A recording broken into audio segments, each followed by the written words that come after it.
Black folk, as I told you, are through. Reparation is not a nicety, it's a necessity. What are the conditions? What are the conditions that precipitated black folk getting into this dilemma? And what black labor, white wealth did, it tracked 800 years of history in very systematic terms to show you every strategy, every technique, every law, every public custom, and every public policy that was used to enslave black folk around the world and to maldistribute almost 100% of all this nation's wealth, power, resource, privileges, businesses, and controls of all levels of government into the hands of the dominant white society. And what slavery and Jim Crow segregation did with black folk, it intentionally maldistributed all the resources away from black folk and created a real-life monopoly game. Black folk in America are playing in a real-life monopoly game that you're totally ill-prepared to play and win. Peace, love, and reparations. Welcome to Black Star TV 2.0. It's your boy Black Star. And today we're going to get into this Callie House situation. If you're not subscribed to the channel, please make sure you hit the subscribe button, that like button. Definitely share this content. You have to share this content, family. I want to get into our sister Callie House. Now, they said that she started the reparations movement. I did a little bit of research on our sister, and I'm not going to say that she actually started it as far as putting it on the national level. She definitely did that, her and Isaiah Dickerson. But it was a reparation movement. Actually, Isaiah Dickerson was in a reparations movement before Callie House even moved to Nashville. But he's a foundational Black American. So that whole talk about the RBG and the Pan-Africanist movement started the reparations movement in America is not true. So let's get into this, and I'm going to share my screen. We're going to talk about a couple other things too, family. So let's get into this real quick. So Callie House, a lot of our people don't know about her, but she grew up in the slave era. She was born in 1861, and I'm not going to read everything, but this, and I'm only saying the stuff that I'm saying just based off the information that I had looked up. There was other articles. This was the longest one on her. There was other articles on her, but they pretty much all said the same thing. This just has more, and there's certain stuff in this that I think that we need to know what was actually going on and how she got, and how her reparations movement, her and Isaiah Dickerson's reparation movement was sabotaged the same way everything else gets sabotaged, in America. But she was born in 1861, and she moved. Right, she had a husband named Charlie. She had a sister, all this other stuff. Charlie House. She was married to Charlie House. So she moved to Nashville. So in South Nashville, various pro-reparations movements advertised in pamphlets circulated throughout the local African-American community, throughout the local African-American community. Intrigued House. Inspired House teamed with Isaiah Dickerson to organize the National Ex-Slave Mutual Relief Bounty Pension Association in 1894. That's a long-ass name. The National Ex-Slave Mutual Relief Bounty and Pension Association. But again, right here, it says various pro-reparations movements advertised in pamphlets circulated throughout the African-American community. Intrigued House. So she was intrigued and inspired by the other the pamphlets that she was getting that was talking about reparations already. So we can't necessarily say, just based off this research anyway. Now, if this is wrong, it is what it is. But we can't say that she initiated the reparations movement. But we are, as we go down further, going to say that she definitely, her and Isaiah Dickerson took this to the national stage where it never was before, right? So before moving to Nashville, Dickerson, worked as a political activist for William Vaughn, a white newspaper editor in Omaha, Nebraska, Daily Democrat, who sought reparations for African Americans as a way to supply the South with much needed capital. So his thing was trying to get the capital. He didn't really give a fuck about us being restored, right? He just wanted the capital, the white guy, right? So,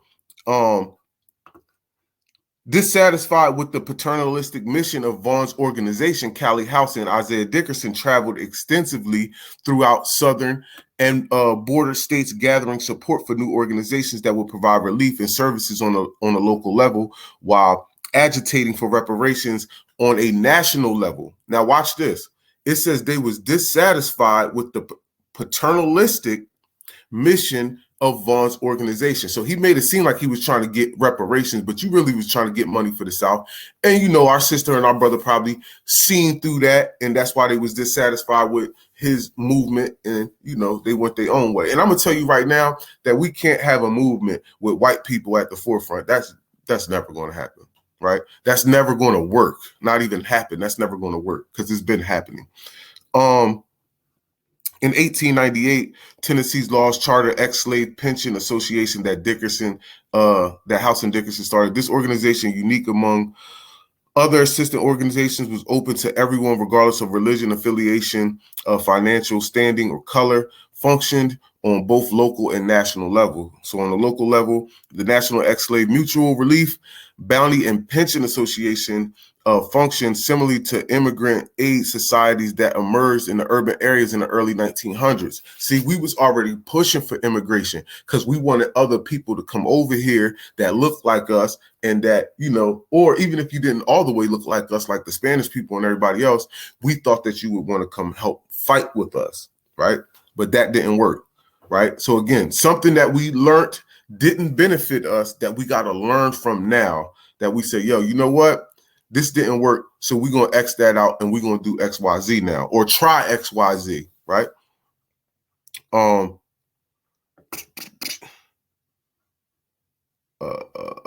Where was I? I'm sorry, family.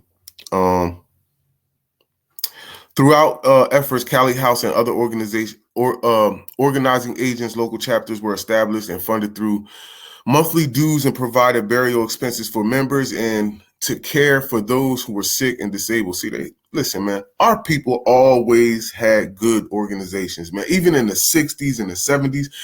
Yeah, I was having a conversation with somebody not too long ago, and we was trying to see what era in Black history was like the strongest. You feel me? Like what era went the hardest? Now, you know, we already know that the slave era, you know, they was fighting the hardest. But like, yo, I would always tip my hat to the people in the 60s and the 70s, man. Our ancestors back then, they was doing a lot, bro. They was doing a lot. They was doing a lot of fighting. I ain't saying that anybody else before that or after that wasn't doing any fighting, but the 60s and the 70s, we was really getting it in. We was really pushing the needle. That's why they had to have all that COINTELPRO and to try to dismantle all them organizations, because they was fighting back then. Shout out to them. So I want to go down a little bit more. I'm going to just read this. Additionally, it corresponded with local chapters, which responded by paying national dues to further the goal of the reparations bill that would provide monetary compensation to ex-slaves and their labor of antebellum American South. And now I do want to read this top part.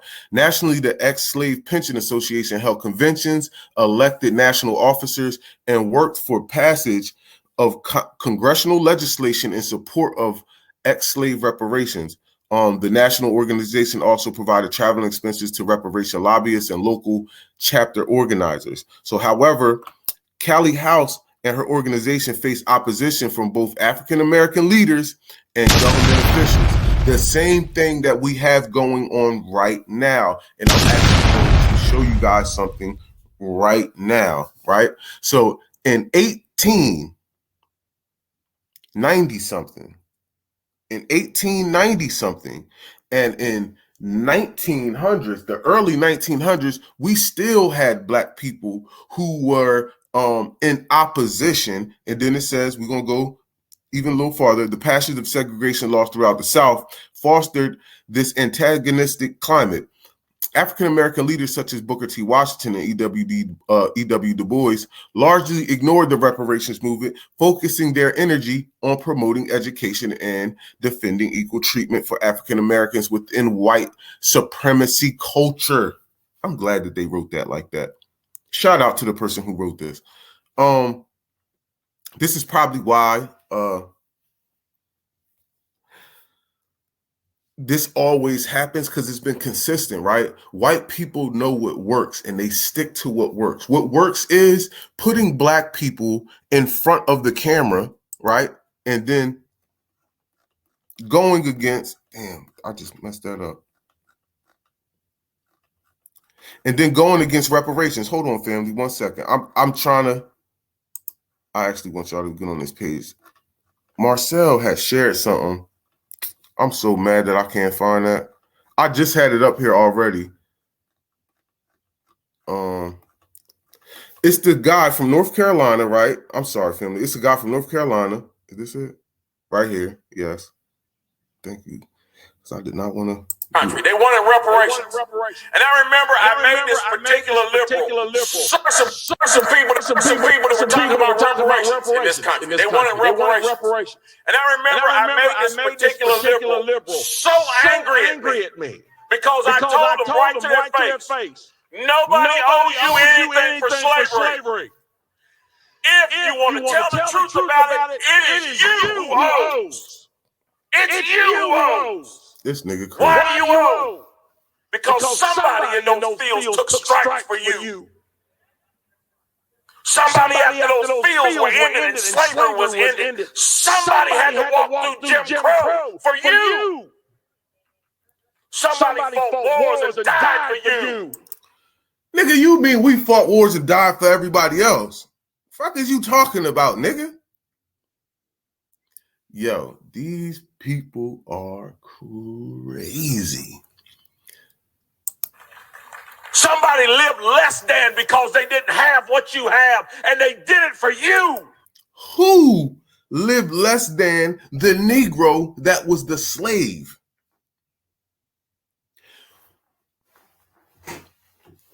See, white supremacy knows what works. They know they can grab a Negro out the crowd, give him a couple dollars, and have him sell his soul. And yo, I'm gonna be dead serious, family. And I've been saying this for a while. Again, I ain't advocating nobody hurt nobody. But bro, if this was any other group of people, if this was the Spanish people, if this was the Italians, I believe if this was the Irish, and somebody in their community came out publicly and tried to sabotage them getting resources, bro, they would rock that nigga. They would kill that person, bro. The mob, the Italians, mess around and kill everybody in your family because of that goofy ass shit. This is why black people can't get nowhere because, again, for real, and again, I ain't saying we have to come up with a solution for these niggas. And it can't be just going online all the time, correcting them and cussing them out. Can't be online. We're going to have to start approaching these people face to face, man, and get some furniture moving. Yo, for real, bro, you cannot just straight come out and just straight sabotage a nigga's whole fucking sabotage shit for generations to come. For what? Until we handle these situations right here, because let's be honest, white supremacy is never going back to them being in the forefront of shutting us down. They're always going to use a black person, whether they're immigrant or whether they're just a FBA coon, they're going to use a black person. And we have to understand that, but we have to come up with a solution for these niggas using these coons, bro. There are people in their graves right now. And they are there because they were willing to stand up and fight for you. Those folks on the Edmund Pettus Bridge. Yeah, we fought for them. Carrying American flags, take that, Colin Kaepernick. Living in a society that he could scarcely acknowledge. Something that he has never known. Living with a bigotry that none of us can imagine. Carried American flags on that bridge. And when they were hit upside the head with nightsticks and shot with water hoses and knocked to the ground, they got up and picked those flags up and kept marching. Who? And they did it for you. Who? Nobody owes you anything. If anybody owes you. Because you've been the benefactor of freedom. You are the one that owes. Yo, this nigga is crazy. Hey, yo, family, he can't be serious. I can't even take that serious, right? Because I just don't believe him. I don't believe that he is serious about that. But anyway, I wanted to play that because I just wanted to show you that this has been happening since the 1800s.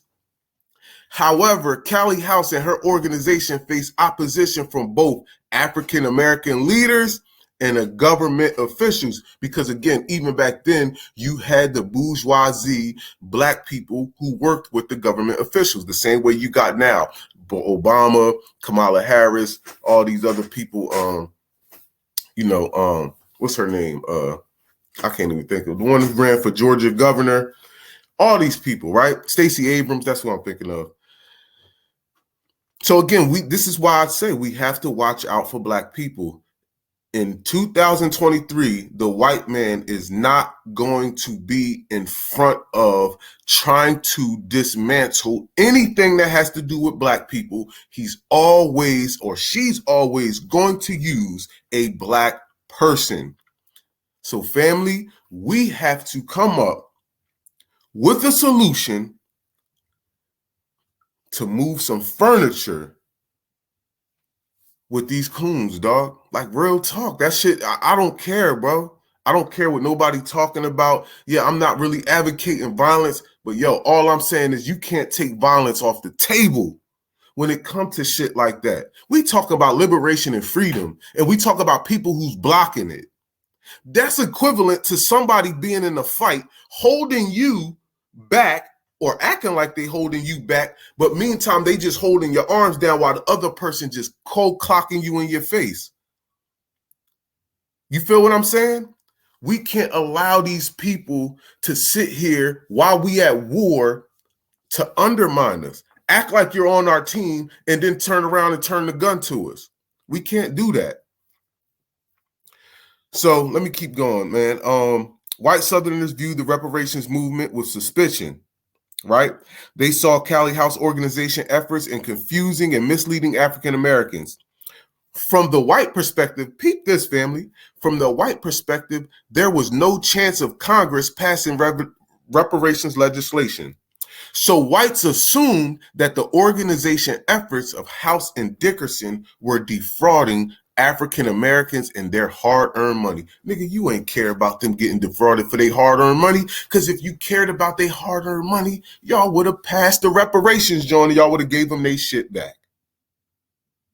Talk about whites assumed that Dickerson and House were defrauding them out their hard-earned money. Nigga, what? Family, hold on, we're going to go down even some more. Right? Watch this. In response, from supposed complaints from white constituents, the U.S. Pension Bureau, governmental agency that supervised the dispersion of the money to the Union veterans, started covert surveillance on House and the association. See, they was surveilling and COINTELPRO before COINTELPRO. Listen, surveil House, Callie House and the association.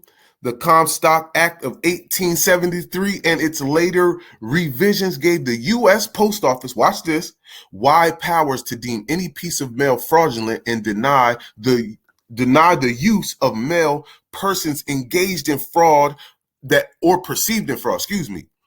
I'm gonna read that over because I kind of stumbled at the end. The Comstock Act of 1873 and its later revisions gave the U.S. Post Office wide powers to deem any piece of mail fraudulent and deny the use of mail to persons engaged in fraud or perceived fraud.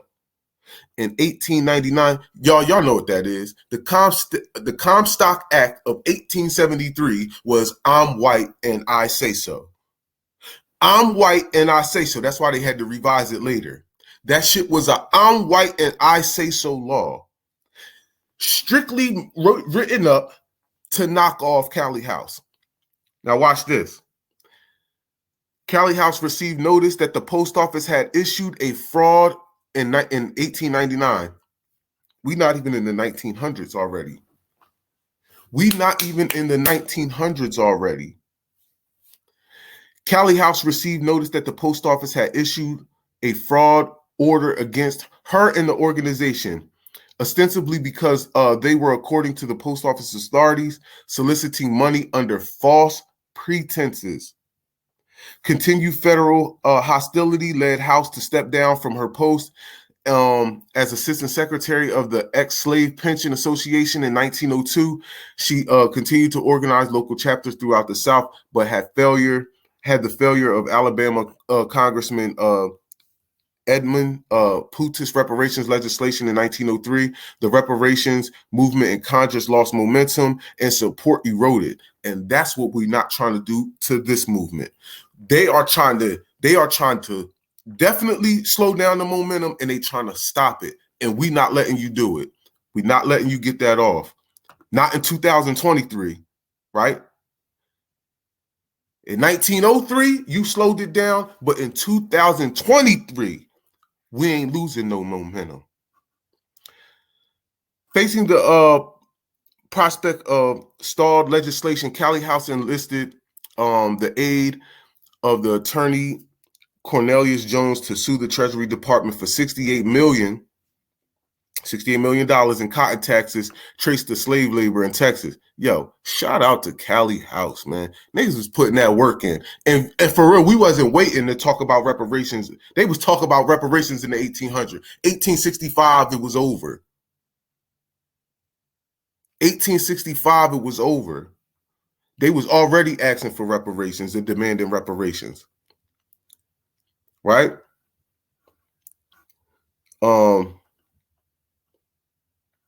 The Court of Appeals dismissed the suit. Of course, the more I'm white and I say so, right? In 1916, Postmaster General A.S. Burlington sought an indictment against Callie House. On May 10th, 1916, Nashville District Court District Attorney Lee Douglas filed indictments against House and other officers of the National Ex-Slave Mutual Relief Bounty and Pension Association, charging that they had obtained money from ex-slaves by fraudulent circular proclaiming that the pensions and reparations were forthcoming. Right? She wound up doing a year in prison. She did a less than a year.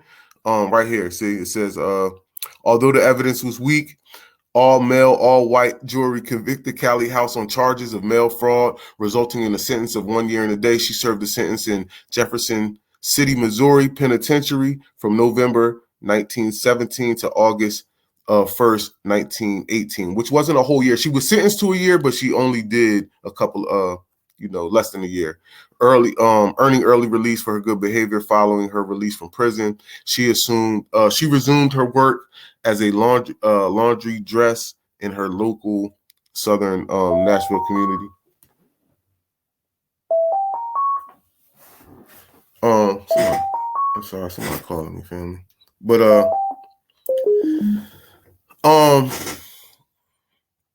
yeah, family. So that's what it is. Shout out to her. Shout out to our brother, Isaiah Dickerson. Because at the end of the day, right,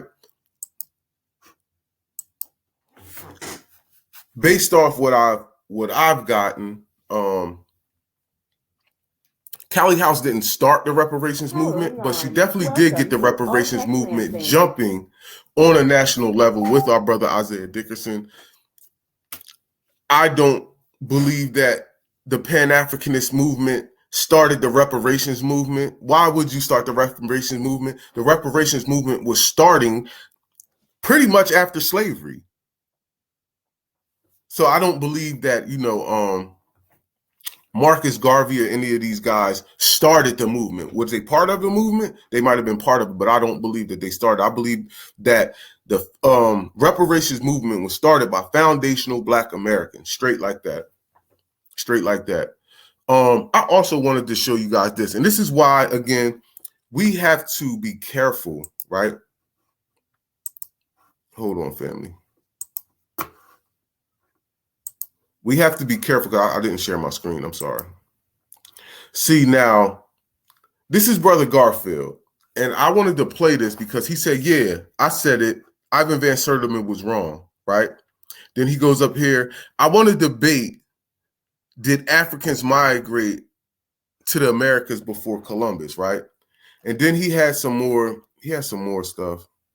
That's why I say you gotta watch these, because they try to see, look, see, did they they came before Columbus, and he's trying to say that this is pseudo, right? So Brother Garfield is basically trying to say that this is pseudo, that we weren't here first. But see, Brother Garfield has an issue, and I got love for Brother Garfield, but he has an issue with Tariq. And I've told y'all we have to watch out for people who are just being controversial for the sake of being controversial, right? So again, I'm going to say that I have love for Garfield. He helped me out before when I came home in 2020 and before that, right? So I have love for Garfield, but at the same time, we also have to call out stuff that's we deem is not right? So I deem that what you're doing is, can be destructive to what we got going on. So watch this. Garfield started off on Sinetta, and he used to always debate the Hebrew Israelites with the Egyptian stuff, right? So they always talk about the Egypt. So now you turned around to, now you debate all the Egyptians. So that's why you seen on the thing, it said Egyptian pseudo stuff. Oh, they think that Christianity came from Egypt. They think that this came from Kemet. They think that there was electricity in Kemet, and he calling all of this pseudo now, right? So now you pseudo and everything they got going on over there, right? All the same stuff you was arguing with all them niggas on the street corner with against Tazariak and them, you now saying they all wrong about that. Every single thing you saying they wrong about, right? So then it comes to almost every single thing now that y'all start talking about is pseudo. So then you got an issue with Tariq. You got an issue with the whole reparations thing and us calling them tethers, because I follow Garfield. You can see he's on my Facebook. I follow him on YouTube. You had an issue with us using the word tether, right? Then you started getting on Tariq. Now, all of a sudden, out of nowhere, because they don't even talk about Ivan Van Sertima and stuff like that. They talk about Dr. Ben. They talk about anybody who be talking about Egypt and Kemet. Dr. John Henry Clark. These are the people they talk about. They don't talk about Ivan Van Sertima. So what was your purpose? What was your purpose of trying to say Ivan Van Sertima's shit was pseudo? Because watch this. You have an issue with the reparations. You have an issue with the tether thing. When you say Ivan Van Sertima's his information was wrong, this is what you're saying. Now listen to our Dr. Claude Anderson. This is why he's bringing that up. This is why he's trying to say that Dr. Ivan Van Sertima, and you trying to debate that we wasn't here before because it takes off our claim for the land. Against the land. So Indians laid a claim against the land, saying that all the land in the United States originally belonged to us. We had a natural right to it. We know we didn't have any legal documents or any deeds showing we owned it. We have a legal claim to the land. So as a legal claim to the land, therefore you took it from us, you owe us. So what the claim was based on what they call natural rights. Indian says there's a natural right to the land because we were the first ones here on it. Even though in fact they were not the first. It was blacks here before those guys got here. But we don't talk about that. The blacks were here about 11 to 12,000 years before the present day so-called Asian Indians came here. Blacks have been here already. But they said that was their land. See? So when you try to discredit Ivan Van Sertima saying that we was here before Columbus, you trying to take our rights away from the land. And why would you want to argue that right now? Right now, of all things that you could debate, what would make you want to debate that right now, nigga? You got books about what's that? All that Hebrew Israelite stuff. That Hebrew Israelite shit ain't got nothing to do with Ivan Van Sertima. The misinformation and misconceptions of the Hebrew Israelite. That's the name of your book. Why you get what I'm saying? What is making you want to debate Ivan Van Sertima? And who you going to debate if you debate Ivan Van Sertima? Because all the niggas that you deal with on Sinetta platform don't talk about that shit. So that means you want to debate the niggas or the brothers and sisters over here on the FBA side that got all the momentum jumping. The black community, because watch this, in 2016, 2015, Sinetta and them had the fucking community blazing. We got to give them their credit. They had the community blazing. Right now, FBA and the reparations movement got the community blazing. So here you come. This is why I say you got to watch. And again, I'm not saying that the brother is no agent. I ain't saying none of that shit. All I'm saying is, nigga, you picked a crazy, weird-ass time to try to debate Ivan Van Sertima's fucking work.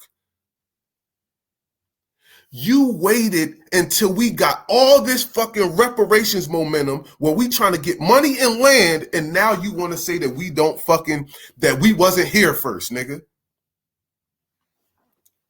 I watch these niggas, dog. That's all I'm gonna say. You gotta watch these niggas, dog. Because if you think, and again, I'm not saying that Brother Garfield is a agent, but I'm gonna say that if you think COINTELPRO don't got agents within our community online as people in the forefront and regular niggas just in the community, you fucking stupid. Excuse my language, but you fucking stupid if you don't think that they got people out here that's within our circles and within our, the little spaces we be in. You don't think they got people in there that's trying to detract what the fuck is going on because reparations is about to happen. You are crazy. And one thing I'm not stupid. When I get a little feeling in my stomach, because listen, and I'm not trying to diss Garfield, but I'm just saying, bro, when all that shit was coming across my screen, I'm like, nigga, what's this about? And you said that right around the time that Sonetta brung Pharaoh back out. And he trying to get this nigga back on the channel and debate people like, where the hell that come from? Y'all niggas hated each other's guts. Now all of a sudden just snap a finger out of nowhere. This nigga come on here to try to get that momentum back that y'all had. Because they had the community and we wasn't thinking about reparations back then. I'm going to keep it a buck. 2016, that shit, I ain't going to say nobody was talking about it. But nigga, that shit wasn't as big as it was now. Because nigga, the big shit in our community was debating Kemet and all that old other stuff. Debating religion. Nigga, plighting them. That's all they was doing over there. SETI, that's when that shit was jumping. But it is what it is. Reparations jumping now, man. We on. Man, if you're not subscribed to the channel, make sure you hit the subscribe button. Make sure you hit the like button. Again, man, this is not a shot. I'm not trying to diss Garfield or nothing. I'm not trying to say my brother is an agent or whatever. I'm just telling us we got to watch out for shit. That's all. We can't trust nobody. Anybody that's doing anything that looks, even seems suspicious, we got to start bringing that shit up. We got to start bringing that shit up because we can't allow you to get deep into it and then undermine the shit later on down the line.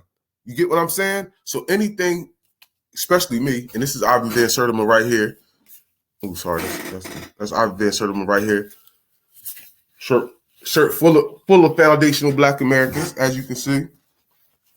I got so many people on here. It's so funny too.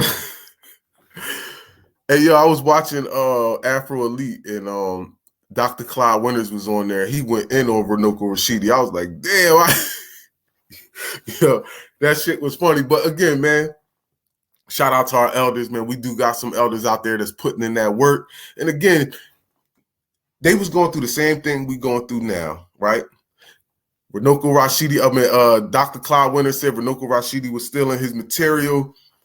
You get what I'm saying? We got a lot of that stuff going on now, man. But at the end of the day, right, we are not going to allow these people to sabotage what we got going on, man. We cannot allow them to sabotage what we got going on. That shit cannot happen. Family, that shit cannot happen, bro.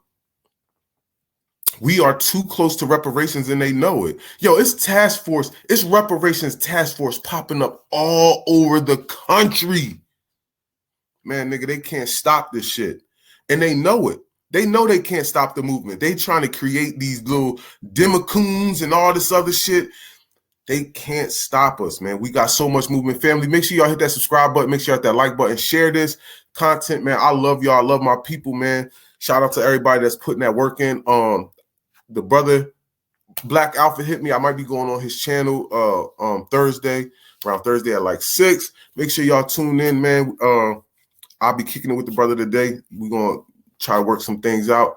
So I appreciate y'all, man. I appreciate the love, man. Shout out to all the FBA family who are, you know, on code and doing what you do, man. We out of here, family. Y'all be easy, man.